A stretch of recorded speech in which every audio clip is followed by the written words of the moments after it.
Hi, my name is Mel, and I'm an Australian, just so if people hadn't picked it up.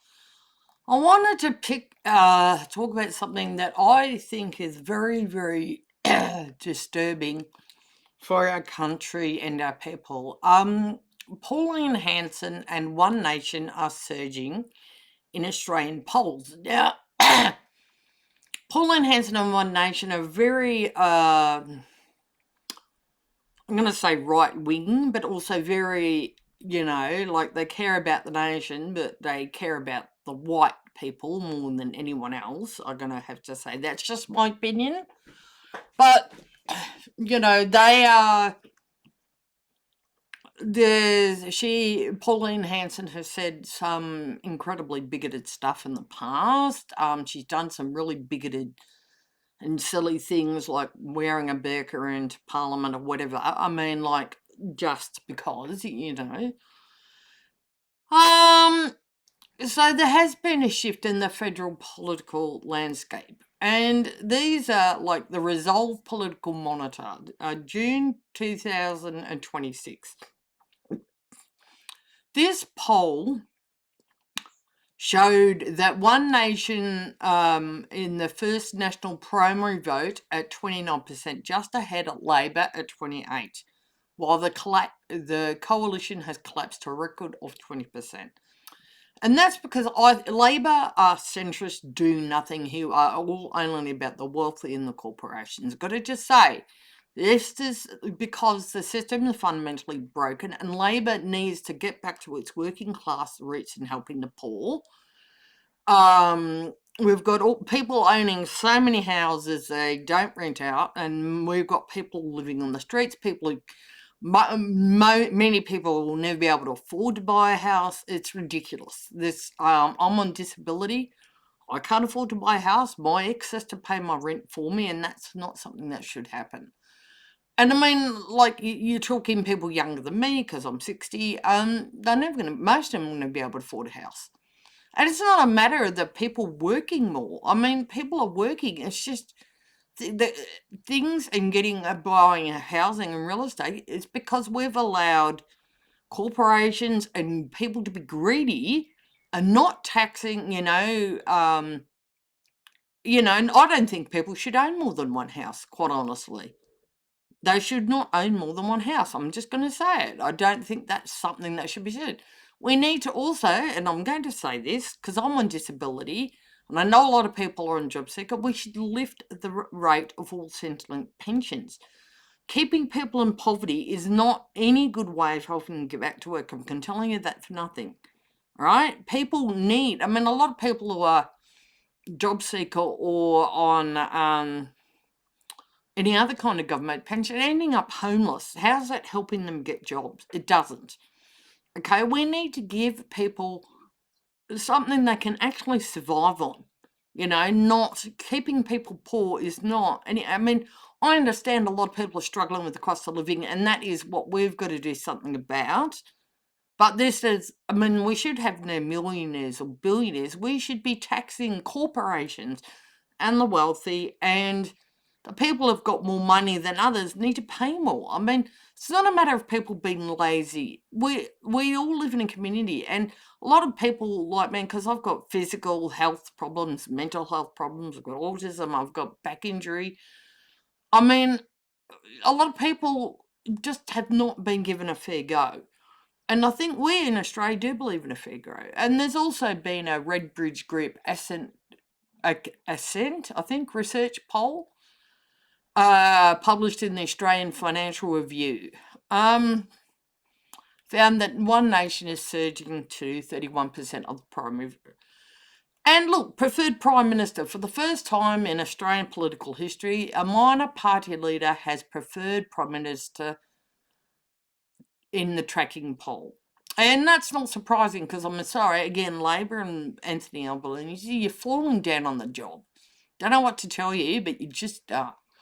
However, turning to Pauline Hanson is not the solution. We need to do Greens or Socialists because I've given up on Labor. I mean, I fed up beyond all comparison with Labor. They're not doing enough, and I write letters that are formal and polite, but to my state and federal members, I wrote a submission for the AI and data center stuff, which it's all going to get ignored because I'm just some poor disabled schmuck who nobody gives a shit about. And I mean, and okay, I guess why should they? But I mean, you know, they're not leaving people like me or anyone else with a lot of options. And it's really sad. So what's driving all of this? And there's, as I said, cost of living is the big one, right? Pervasive inflation, interest rates, rental crises. So, and housing, as I said, they've left voters feeling, because they are, financially squeezed and disillusioned with the major parties, which I'm totally disillusioned with. I think Labor and Liberal need to go. I think the One Nation need to go. I don't think they are not the option we should be taking. We need social democracy, democratic socialists, or whatever. One Nation are hateful. We do not need more hate and more division in a country where we've already got enough people suffering. I mean, it really is not the solution. There's an immigration backlash, which, like, I've got to say this, immigrants are just a convenient scapegoat, people. They are not the problem. Immigrants and refugees are not causing our problems. This is a structural, systemic failure that we've allowed through by voting in people who have look after their lobbyist interests, the corporate interests, rather than ours. Okay, so this is our responsibility. We shouldn't be lumping this on immigrants and refugees because that's got nothing to do. The migration levels have not caused any more of a problem than was there before. One Nation is just using the fact that a lot of people are now really, really struggling to go, oh, let's push, let's not have the migrants and the refugees, when it is not, it's nothing to do with them. Nothing, nothing, nothing. I'm going to say that more. It's also budget fallout. Post-budget polling indicates voters heavily penalised Labor for breaking election promises regarding negative gearing and capital gains tax. Yep, Labor, you suck. And that is the budget. As I said, you're not working for the working class, the poor, and we just want to have, I mean, I'm very poor. I earn absolutely nothing. If it wasn't my ex taking, pity on me and paying my rent, I'd be out my ass and dead. And that I'm about half a step away from that, not because he's not good, but because he can't keep affording to do that. And like, that's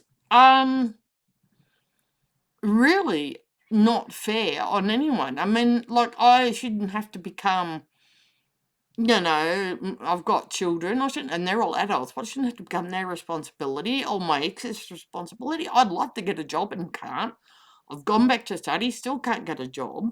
I mean, I'm 60 and very ill, and just, got disabilities.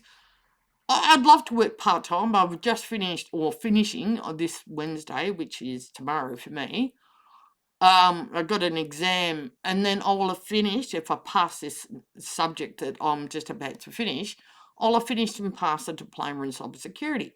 It doesn't make any difference. I mean, no one wants, I mean, like, the invention of AI has put a lot of people out of work with absolutely no plan of how to help any of them. I mean, and how much are all our politicians getting as a wage every year, plus all the lobbying this money? I mean, it's obscene. And there's also shifting demographics, right? Resolve pollster Jim Reid noted that Hanson and Peel has expanded drastically beyond older regional conservative men because, yes, the party is seeing an unprecedented rise in support from women, millennials, and even urban voters, which really saddens me. And I think it's because people are just desperate. And I mean, I understand people are desperate. I am desperate. I am really, really desperate. quite honestly, and I don't mean to be horribly depressive here, I don't really see a much reason for me to keep going on in life. You can take that however you want to mean it, but I know what I mean it, and there really isn't a lot of point. Because things aren't going to get better for me, health wise, mentally, or any other way. It's just not. I mean, that is reality. It's just, and so many more people like me. I mean, we're just a drain on people's finances as far as it goes. I mean, we shouldn't get more money because what we all do drugs. Fucking the only drugs I take is prescribed medication. And unemployment people can't afford drugs. Do you know how many times unemployed people go without medication because they can't afford it? Do you know how people, on pensions go without food because they can't afford it? I mean, don't even go there. So look, this is driven by a profound collapse in voter confidence for Australia's major parties because they have failed and they are failing, paired with a lot of other reasons. It was a shit budget, tax reform penalties.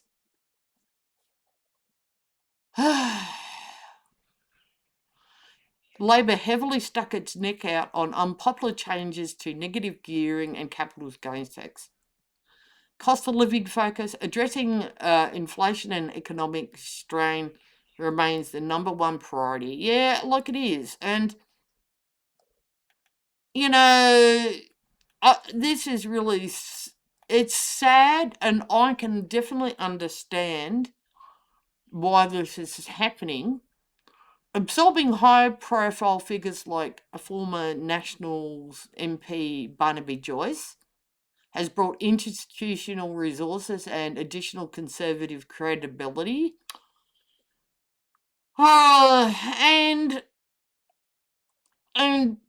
also there's a lot of right-wing populism going around the world, and this is a bit of a delayed wave of populism that we are experiencing that was similar to what Europe and United States, and we've seen how some of that shit turned out, quite honestly. We see where Donald Trump has been elected, because he's as racist or get out. The crap that's caused. I do not want Pauline Hanson in. I do not want One Nation in. I do not want Barnaby Joyce. I don't want any of these people in. I don't want Labor in.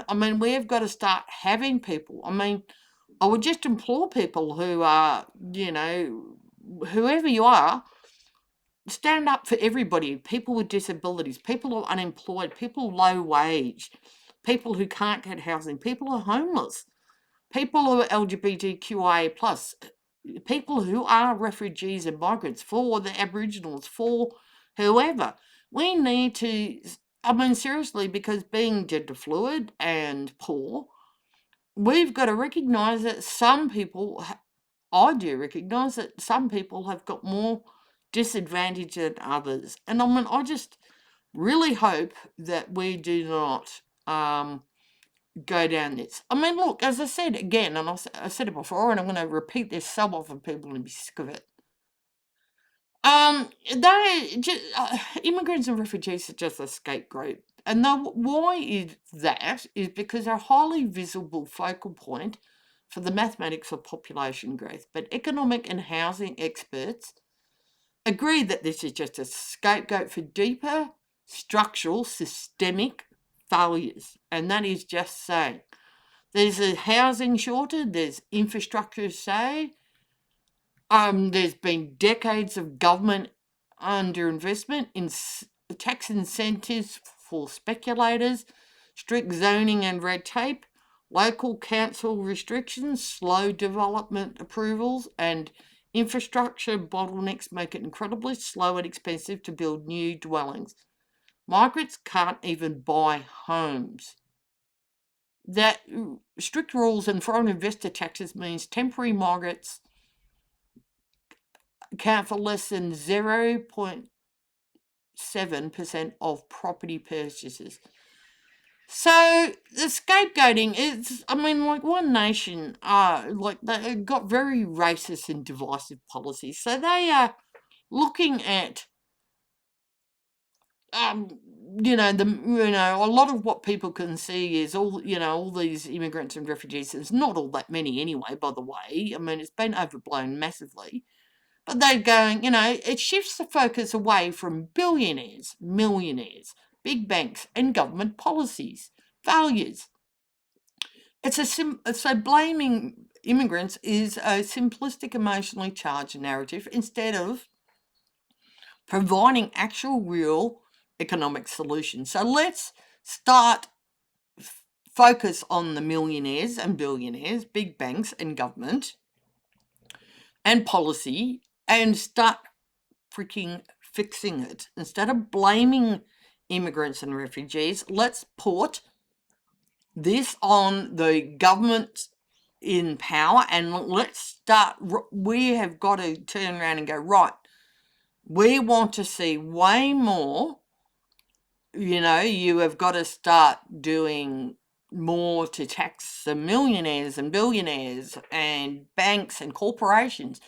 Systemic fixes, invest in housing, and I think this is really, really important to do. So look, as I said, this makes me incredibly sad, and I understand it to a degree because I think this right-wing populism. People are desperate, and I'm not saying it's okay to be blaming immigrants and refugees because it's not. But I can understand people are desperate; they just want this crap to stop. And I'm not at all sure. But blaming, immigrants and refugees is not the solution here. I do really sympathise with people's struggles because I know I'm struggling. I struggle. I have to get help with food and stuff a lot. I have to get my ex pays my rent. If he didn't, I'd be up a paddle, up shit creek without a paddle and a barbed canoe and a river full of piranhas. I think it's really, really important not to start lambasting and blaming refugees and immigrants, and like immigration has actually helped Australia. I know that's going to be a bit of a controversial take. Would cutting immigration would collapse the construction sector because they rely on skilled migrant labour to build homes. We have migrants and refugees and all that. They also they do a lot of jobs that a lot of other Australians won't do. They do pay their taxes. They contribute to the economy. Just cutting immigration is not the solution. And we can see, look, we can take it in point. US, look what the absolute devastation and, quite honestly, sorry for swearing, dumb fuckery that Trump and the US government have done to America and to the rest of the world, which is, we are still allies with America, and no offense to American people, but why the hell is Australia allying itself that's bombing the crap out of countries? They've done nothing to deserve it. Why are we sending money and weapons to Israel? I think, I do not want people killed. I don't care if they're Jewish, Muslim, Christian, whatever, Hindu, I don't give a stuff, atheist. I don't want people killed. Doesn't mean I approve of Hamas or Hezbollah. No, Israel is bombing the crap out of Lebanon and Iran and Gaza. It's committing genocide and war crimes all over the place. So why the frick are we supporting that? We shouldn't be. Now, I don't want Jews being targeted. Of course I don't want that, but, I'm sorry, Israel, in terms of the government, have given, do Jews have the right to feel safe? Sure. Do Muslims? Yes. And so do the Palestinians. If you're going to have standards for one, you've got to have standards for the other here. So I don't want Australia to really have any more political alliance with the US because, look, America, as I see it, sadly, is going down the drain. I don't think, quite honestly, there's any real saving at this point. And I mean, honestly, the way America has been behaving for quite honestly, at least the last 50 years in terms of world politics and the stuff it's done, I don't know that it should be. I mean, I'm not saying that a lot of the other more powerful countries are any better than not. I mean, every country and Australia, I'm saying here, has its problems. I wish people would get over the need to be authoritarian. I wish people would get over the need to shove their religion into government. I mean, absolutely need to get over all these things. But